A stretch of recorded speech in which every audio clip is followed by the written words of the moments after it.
হরে কৃষ্ণ। বন্ধুরা, আপনাদের সবাইকে আদর প্রণাম।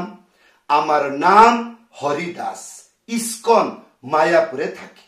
আপনাদের সবাইকে স্বাগত জানাচ্ছি আজকের শ্রীখোল পাঠে। তাহলে বন্ধু, আজকে আমরা শ্রীখোল পাঠে কি শিখব? একটা ভক্ত রিকোয়েস্ট করেছে ইস্কনের স্টাইলতে পিকআপ তাল শিখান। তাহলে বন্ধু, কাহারবা পিকআপ আজকের শিক্ষা। আপনারা রিকোয়েস্ট করেছেন ইস্কন মন্দিরে যেগুলো আরতি কীর্তন বা মহামন্ত্র কীর্তন হয় সেখানে যে পিকআপ তাল ব্যবহার হয় সেগুলো কি? তাহলে আসুন আজকের ভিডিওতে আপনাদেরকে শিক্ষা দিব। মাত্র একটা মন্ত্র শিখে যান, অত্যন্ত সহজ সরল। ভিডিও শেষ আপনার শিক্ষা হয়ে যাবে। তাহলে কি করতে হবে? ধৈর্যপূর্বক ভিডিওটি শেষ পর্যন্ত দেখুন, ভুলে যাবেন না কৃপা করে চ্যানেলটি সাবস্ক্রাইব করে দেবেন। তো বন্ধু, গতকাল অত্যন্ত বেশি সময় ধরে অত্যন্ত শক্তিশালী ভাবে কীর্তন করেছে, গলা ব্যথা। তাও আপনাদের রিকোয়েস্টে আমি আজকের ভিডিওতে আপনাদেরকে শিক্ষা দিচ্ছি। আশা করব, মনে হয় শুনতে একটু কঠিন হইতে পারে, আমাকে কষ্ট লাগছে, তবে আসুন অল্প সময়ের মধ্যে আপনাদেরকে শিক্ষা দিচ্ছি। মন্ত্র এসে গেল। এই মন্ত্র সম্পূর্ণ কি দুটো হাতে বাজবে। মন্ত্র কি লেখা আছে? এক তাক, এক তাক, এক তাত্তা ধা ধা। এই মন্ত্রতে দুটো শব্দ আছে, তা বা তাক আর না হলে ধা। এই শব্দে দুটো হাতে বাজবে। কেমন করে? একটা আঙ্গুলি না হলে চারটি আঙ্গুলি মাঝখানে উড়িয়ে থাপ একসাথে বাজাবেন। এইটা তা বা তাক এইরকম হবে, তা বা তাক। এই আর কি? ধা।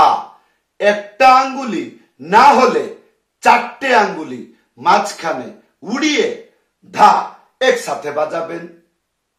এই দুটো শব্দ ব্যবহার করা হয়েছে।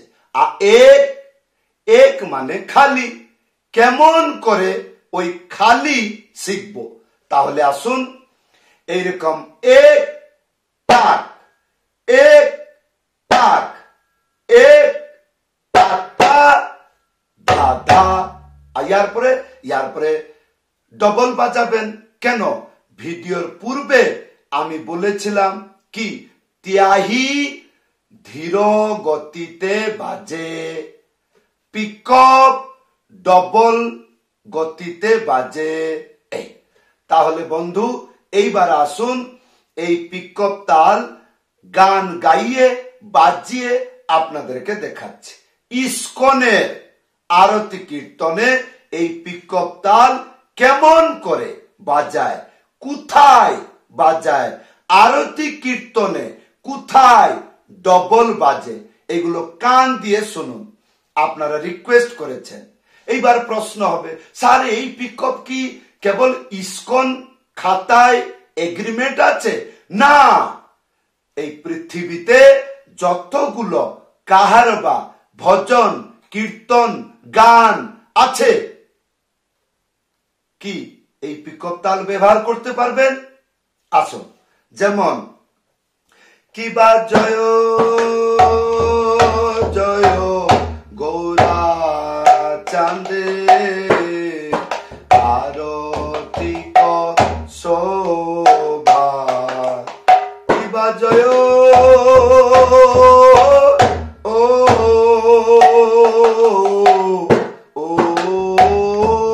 জয় গৌরা চাঁদে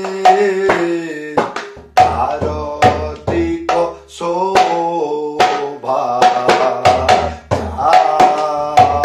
নবে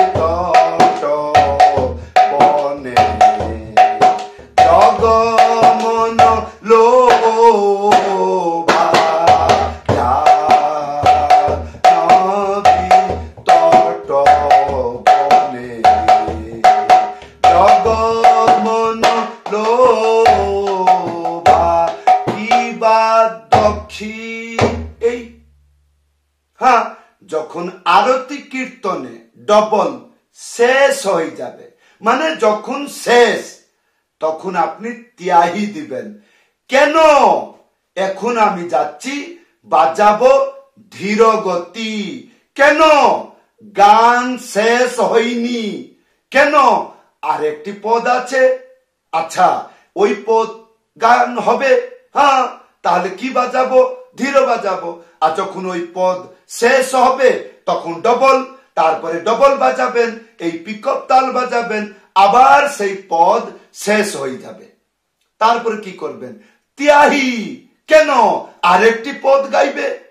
আচ্ছা, তাহলে যতগুলো পদ আছে গানেতে, যতক্ষণ পদ শেষ হচ্ছে না, তার মানে পদটা শেষ হলো, আমি ত্যাহি দিব। কেন? আরেকটি পদ আছে। এইগুলো হলো আরতি কীর্তনের শিক্ষা। এইভাবে বাজনাটি বাজে। তাহলে বন্ধু, এইবার আসুন ইস্কনের কীর্তন। হরে কৃষ্ণ কৃষ্ণ কৃষ্ণ হরে হরে, হরে রাম রাম রাম হরে হরে হরে।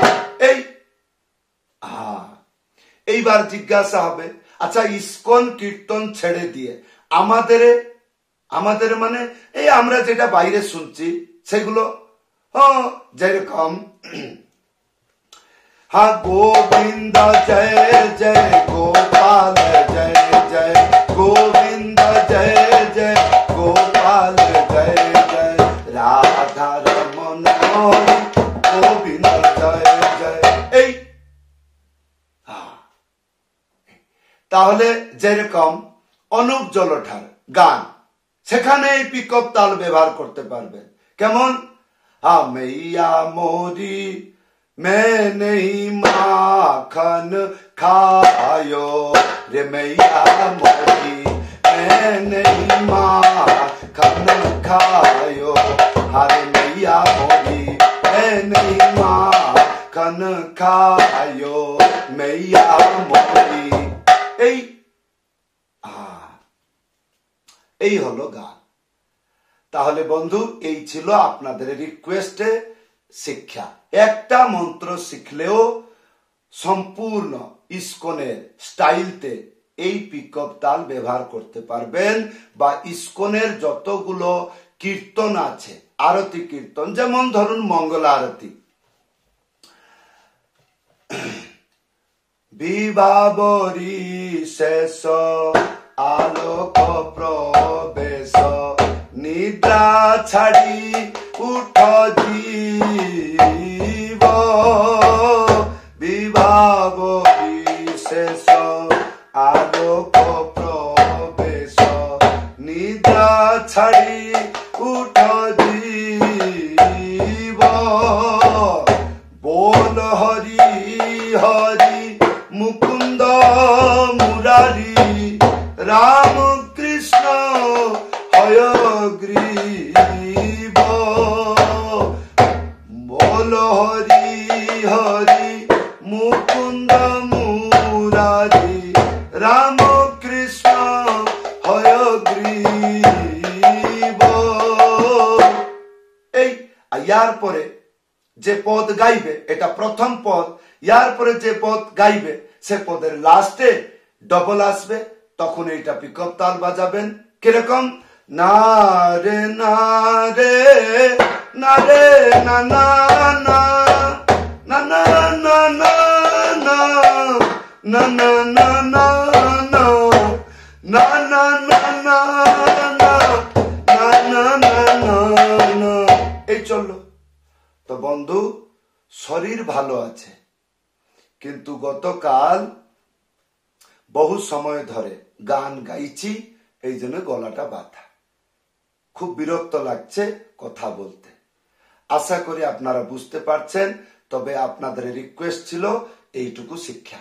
কেমন লাগলো ভিডিওতে কমেন্ট করে জানাবেন। বন্ধু, আগে মন্ত্রগুলো শিখুন, ভালো করে ভিডিও দেখুন, চিন্তা করুন, পিকআপ তাল যখন ব্যবহার করব, সে জায়গাটা দেখতে কেমন, সে জায়গাটা শুনতে কেমন, সে জায়গাটা আমি ফিলিং করব কেমন, রিলাইজ করব কেমন, অনুভূতি করব কেমন। হ্যাঁ, তাহলে এবার প্রশ্ন হবে, স্যার আমি কি করে করব? যেখানে কীর্তন হচ্ছে, ভজন হচ্ছে, সেইখানে যান, বসুন, শুনুন, তাহলে বুঝতে পারবেন। যখন ত্যাগী আসে তখন শরীরের মধ্যে কেমন অনুভূতি হয়, যখন ডবল আসে তখন শরীরের মধ্যে কেমন অনুভূতি হয়, যখন পিকআপ বাজাবো সেটা জানবো কি করে? এইখানে না এইখানে, না উপরে না নিচে, এগুলো জানবো কি করে? সঙ্গ, সঙ্গীত মানে সঙ্গ। আমি শিখছি তো শিখো, মৃদঙ্গ শিখছেন তো শিখুন, কিন্তু শিখলে যে বাজাইতে পারবে না মানে হবে না। তাহলে কি করতে হবে? আমি যে মৃদঙ্গ শিখছি কিন্তু গানেতে বাজাইতে পারবো না। কেন? আমাকে অনুভূতি দরকার। যেখানে গান বাজনা হচ্ছে, চক্ষু খুলে, কাণ্ড জ্ঞানের জানলা নয় দরজা খুলে তাকিয়ে থাকবো, শুনতে থাকবো। গান যে গাচ্ছে তাকে তাকাবো, যে করতাল বাজাচ্ছে তাকে তাকাবো, যে মৃদঙ্গ বাজাচ্ছে তাকে তাকাবো। তাহলে বুঝতে পারবো গান শুরু হলো।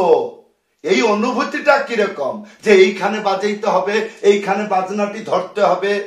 এইগুলো যখন শুনবেন, সঙ্গ করবেন, তখন বুঝবেন।